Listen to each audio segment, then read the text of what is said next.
Bonjour à tous. Alors aujourd'hui, nous allons voir comment installer très simplement CW Cloud en local sur Kubernetes. Donc on va utiliser pendant cette démo Kind. Vous pouvez aussi utiliser autre chose tel que K3D. Donc on va commencer par installer un cluster Kind.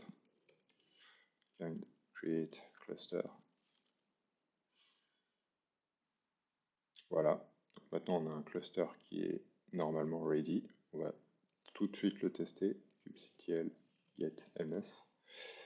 Donc c'est bon. Maintenant, on va installer notre CLI.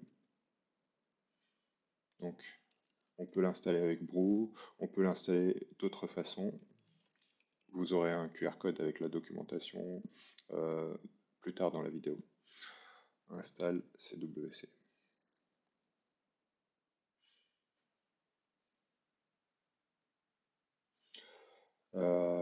Donc, à partir de là, on a notre commande CWC qui est installée.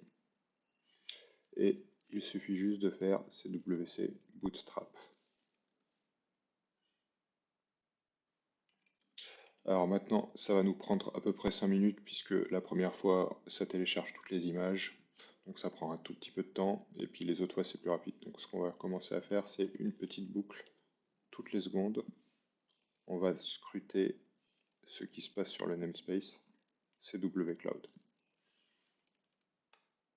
Vous pouvez bien sûr changer de namespace en utilisant cette option aussi sur la commande CWC si jamais vous voulez l'installer sur un autre namespace.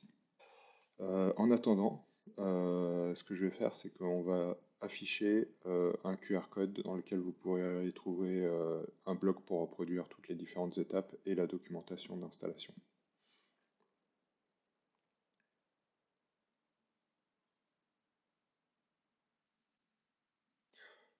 Donc maintenant tout est running, on va pouvoir continuer. On voit que le job migrate a été passé à completed.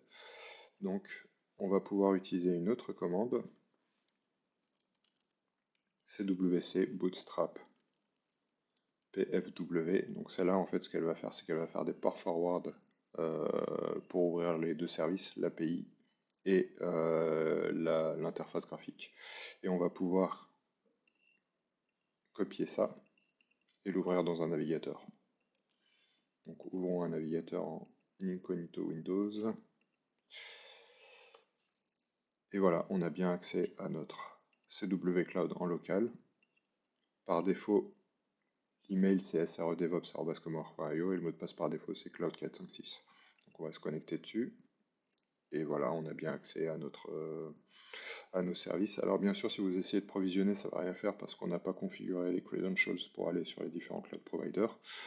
Mais vous pouvez déjà tester totalement, complètement la partie serverless. Donc par exemple ici, on va se créer une petite fonction Python très rapidement parce qu'on a déjà fait beaucoup de démos sur le sujet. On vous invite à aller les regarder. Donc voilà, je vais créer un petit paramètre name, un petit paramètre surname et hello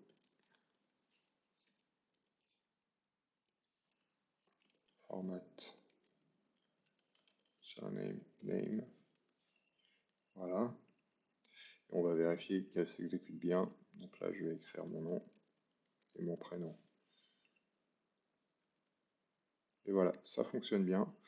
Ensuite, si vous voulez désinstaller, il suffit d'exécuter CWC bootstrap uninstall. Et voilà, c'est tout pour cette démo. Merci à tous d'avoir regardé la vidéo et on revient très vite avec d'autres démos.